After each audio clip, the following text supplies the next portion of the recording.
Who himself is a wholesaler, dealer या retailer, उनको उनकी क्रेडिट मिलेगी।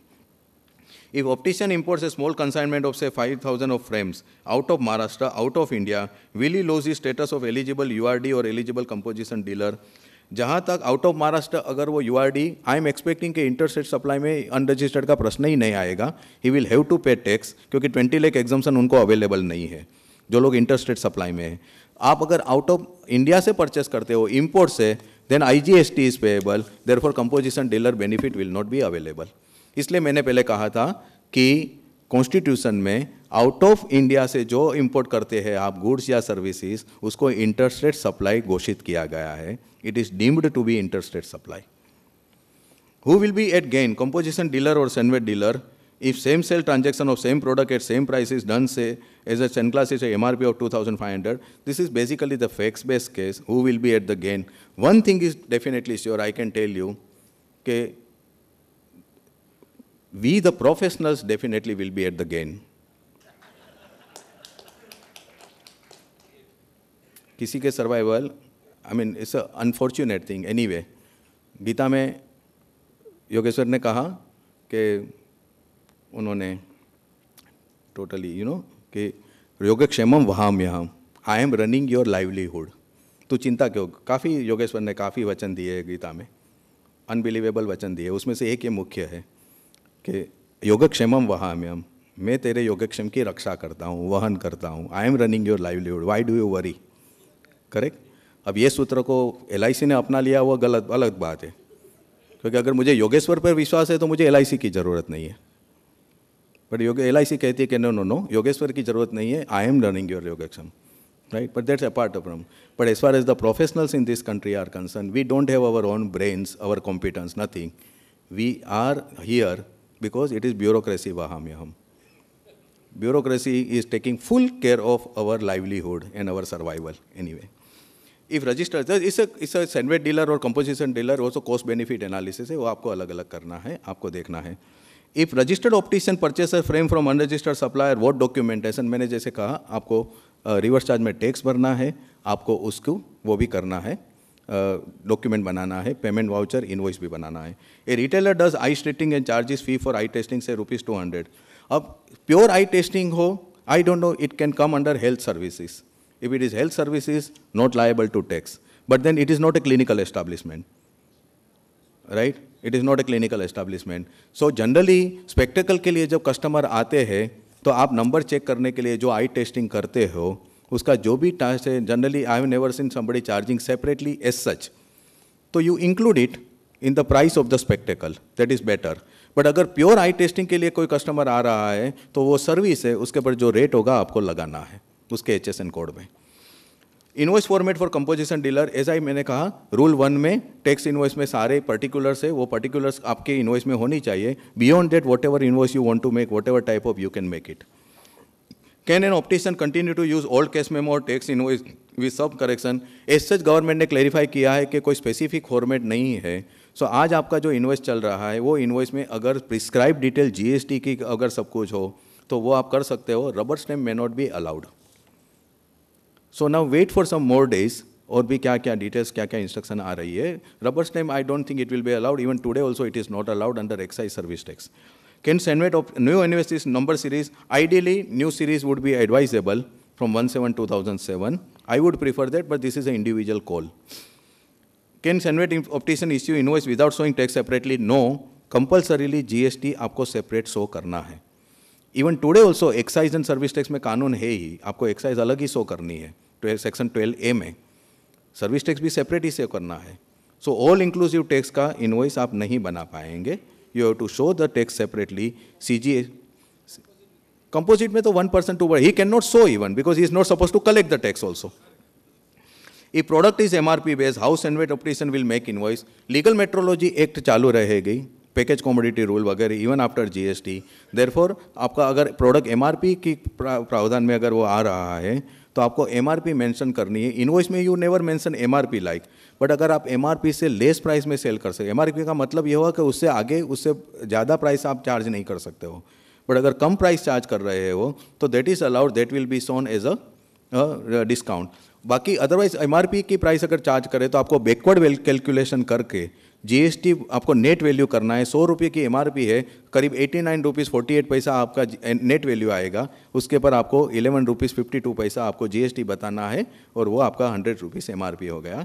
We will have to some more wait for some more clarity, but this appears to be the case, क्योंकि MRP will continue. Can CENVAT optician make mix type of invoice, some inclusive of no. If an optician recovers DHL courier charges 1500, you have to pay tax on it. जैसे मैंने कहा, it is a part of the goods. Can a composition dealer issue invoices showing composition tax separately and collect tax from customer? No. If a corporate purchases a sunglass for gifting and asks a composition dealer to invoice issue with the buyer GST number, can composition dealer issue such invoice? He can invoice because buyer का GST number तो उनको बताना ही है. He will not show the tax separately, and obviously the recipient corporate company will not get the credit also. But this is a tax invoice, क्योंकि उसको bill of supply issue करना है.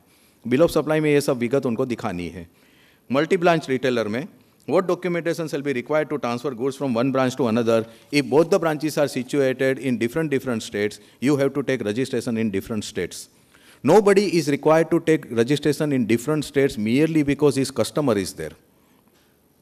अगर आपके 5 राज्य में आपके कस्टमर है, आप महाराष्ट्र मुंबई से धंधा कर रहे हो, तो इसलिए आपको 5 राज्य में रजिस्ट्रेशन नहीं लेना है. बट आप कोई अन्य राज्य से अगर टैक्सेबल सप्लाई कर रहे हो तो ही आपको वहाँ पे रजिस्ट्रेशन सेपरेट लेना है, अन्यथा नहीं. आप दूसरे राज्य में अगर माल बेचते हो तो आप आईजीएसटी चार्ज करो, विद इन महाराष्ट्र बेचते हो तो आप सीजीएसटी एसजी चार्ज करो. तो आपका कस्टमर कहाँ है इसके लिए आपको रजिस्ट्रेशन सेपरेट नहीं लेना है. It will only decide whether it is intra state और इंटर स्टेट, वो आपको ख्याल में रखना है. और उसमें जो documentation, that again I said कि there will be a document which would be required internally, क्योंकि अल्टीमेटली अगर वो रजिस्टर्ड है तो आपको आईजीएसटी पे करना है, तो वो तो टैक्स इनवॉइस है. तो वो टैक्स इनवॉइस की जो वैल्यू है, ideally you should ascribe the value which is reasonable. आप जो भाव से माल अगर बेचते हो उसी भाव को आपको दूसरी ब्रांच में, रजिस्टर्ड ब्रांच में, मान लो गुजरात है तो वहाँ पे ट्रांसफ़र करना चाहिए. उसमें वैल्यूएशन में ऊपर नीचे न करो, that would be advisable. Reasonable value लगाना है. अगर वही प्रोडक्ट अगर आप किसी और को बेच दे तो उसी प्रोडक्ट पे उसी भाव को आपको करना है, ताकि वैल्यूएशन के इश्यू आप अवॉइड कर सको. Sale inventory registered be maintain branch wise? Yes, if all the branches are registered. Once the branch is registered, it is like a independent taxable person, like any other person. Can one branch operate as a composition dealer and another as a Senvet dealer? No. If branches are, यहाँ पे Senvet ने वो wait की credit ले रहा है, ITC. If branches are spread in more than one state, what documentation shall be required for transfer of goods in case of centralized purchase? Mumbai में आपकी सेंट्रलाइज HOA सेंट्रलाइज परचेस हो रही है, आप दूसरी अलग अलग राज्य में ब्रांच है वहाँ पे आप ट्रांसफ़र कर रहे हो, यू हैव टू, और वहाँ से अल्टीमेटली सेल होगा या यूज़ होगा, आपको यहाँ से IGST पे करके उसको ट्रांसफ़र करना है. और any other goods also purchase is happening in multi states. अगर स्टेट में ब्रांच डायरेक्ट परचेस कर रही है तो अगेन दे विल आइदर पे CGST SGST और they will pay IGST like any other. अगर गुजरात में ब्रांच है, गुजरात में गुजरात से खरीदी है CGST SGST, गुजरात वाले कर्नाटक से खरीदी करेंगे IGST. The branch is like any other taxable person. Then if a dealer whose turnover is below 20 lakh in previous year and having a VAT number, what are options are open to him as a register? मैंने जैसे कहा कि 20 लाख के अंदर जिसकी turnover की है expectation, they can go for exemption subject to they have to see कि what will be the consequences if I remain under exemption. और 20 लाख के अंदर जिसका टर्नओवर है या होने की संभावना है, उसको अगर कंपोजिशन में जाना है तो वो कंपोजिशन में भी जा सकते हैं. बट कंपोजिशन में जाने के बाद the moment you are registered, then as a registered person you buy anything from unregistered person, you will be hit under reverse charge mechanism. तो 20 लाख के नीचे जो लोग हैं, I would personally feel either they should go for exemption or they should go for tax payment. नहीं तो दोनों के नहीं रहेंगे. कंपोजिशन डीलर में न तो वो टैक्स की क्रेडिट ले पाएंगे, रिवर्स चार्ज में टैक्स भरेंगे, खुद का टैक्स भरेंगे, जिसकी क्रेडिट बायर को भी नहीं मिलेगी. So if you are below 20 lakh, go for exemption, और forgo exemption, go for voluntary registration, start paying the tax. But 20 lakh के नीचे वाले को कंपोजिशन डीलर शायद एडवाइजेबल नहीं है, ये मेरा मानना है. Supplier, wholesaler, manufacturer, importer, can a supplier register as a composition dealer? Obviously supplier can only register as a composition dealer. If yes, then what advantage it, जैसे मैंने कहा, it's you have to just see the pros and cons. If a GST registered dealer purchases from a dealer who is URD, we have already covered this question. If a manufacturer sends goods for a job work or plating on certain process, again, you have to issue to job work, you can do it without payment of tax, provided after returning you are going to pay the tax on it. That is compulsory. दूसरी बात, supply पे, एक मैंने कहा कि supplier अगर tax नहीं भरते तो आपको क्रेडिट नहीं मिलेगी.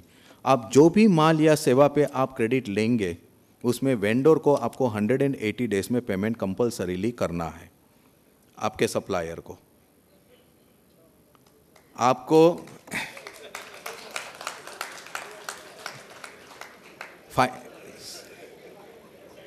so finally some good news. The only good news. So अब this can be a double-sided sword. आपको 180 डेज में पेमेंट मिल भी जाएगी और आपको करना भी है. राइट. सो दिस कैन, सो अगर सरकार आपका सप्लायर अगर मान लो 1 साल राह देखने के लिए तैयार है आपके पेमेंट के लिए, जल्दी तो उसके पास कोई चारा भी नहीं होता है, बट अगर वो तैयार भी है तो सरकार राह देखने के लिए तैयार नहीं है. आपको 6 महीने के अंदर, and this 6 months are to be counted, 180 days are to be counted from the date of invoice and not from the date of taking credit, not from the date of receipt of invoice. और अगर आपने 180 days में payment नहीं लिया, credit ले ली, तो 181st day को आपको वो क्रेडिट और इंटरेस्ट दोनों इंटरेस्ट के साथ में रिवर्स करना है. और नहीं, then there is no question. नहीं, then this will not apply to that you can take, that is a different credit, you can take immediately reverse charge में. बट यहाँ पे, और आपको 180 डेज के बाद अगर आप उसको जब वापस पेमेंट करेंगे तो आपको फुल क्रेडिट वापस मिल जाएगी, right. But interest is a cost that goes to government. पैसे आपने उसके यूज़ किए हैं, इंटरेस्ट सरकार ले रही है. क्योंकि सरकार का ये लॉजिक है कि क्रेडिट आपने लेके तो मेरी क्रेडिट ली ना आपने, क्योंकि उतना टैक्स आपने 6 महीने में कम भरा. Anyway, so this is a round about manner. क्या हम 50% अगर इनवॉइस की वैल्यू दे और 50% पे जो टैक्स हो रहा है वो भी दे दे, तो हम 50% की क्रेडिट ले सकते हैं कि मुझे फुल पेमेंट करना है. Section does not speak about the full payment, इसका आंसर नहीं है. बट जो रूल्स है इनपुट टैक्स क्रेडिट के, वो इनपुट टैक्स क्रेडिट के रूल में उन्होंने प्रोपोर्शनेट क्रेडिट का जिक्र किया है. इट मीन्स कि if you make the proportionate payment and also tax on that proportionate payment, then you can take proportionate credit. This is only in rules. But personally, I would not really advise you to get into that. Make full payment, do full credit. Then, how to transfer stock from factory to self-sell? आपको registration एक ही मिलेगा महाराष्ट्र में, suppose है, तो whatever may be your branches, establishment, godown वगैरह कुछ भी हो, आपको एक प्रिंसिपल प्लेस डिक्लेयर करना है office. If you are keeping any godown या additional place of business, that has to be declared compulsorily as a additional place of business. आपका इनवॉइस आप कहीं से भी इश्यू कर सकते हो. Any place where you are going to store your goods will have to be declared in the registration. And if it is not declared, and if the goods are found at the place where they are stored, the revenue officer can take away you have supplied it without tax and he can demand the tax on it. So compulsorily आपको हर एक storage place को आपके additional place business को declare करना है. And between them the movement can be regulated through whatever challan document etcetera. We will have to wait, otherwise we will have to devise our own. What shall be details in invoice? Complete rule 1 में tax invoice के rules है काफ़ी सारी.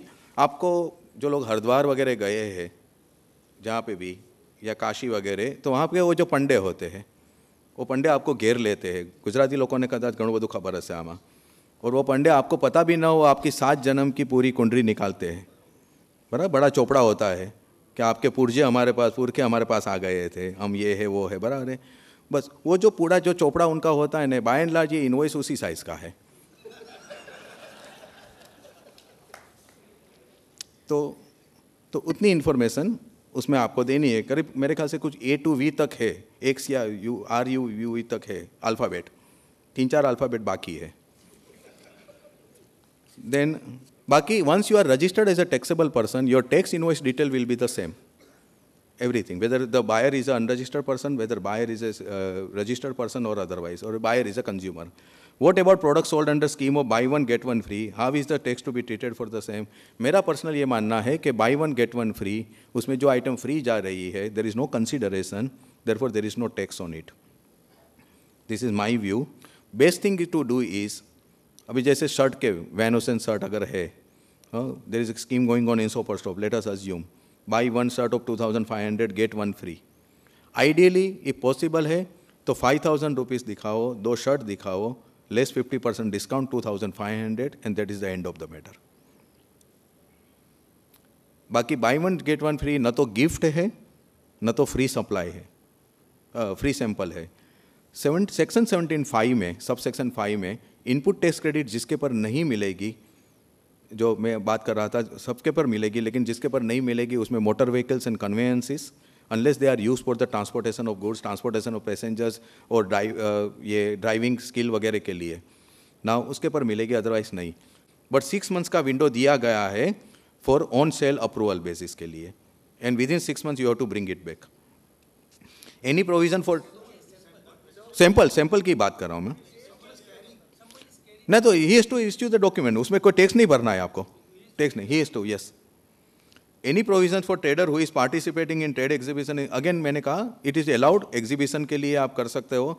As such there is no specific exemption के for exhibition वगैरह, we have to wait for some notification, तो वो तो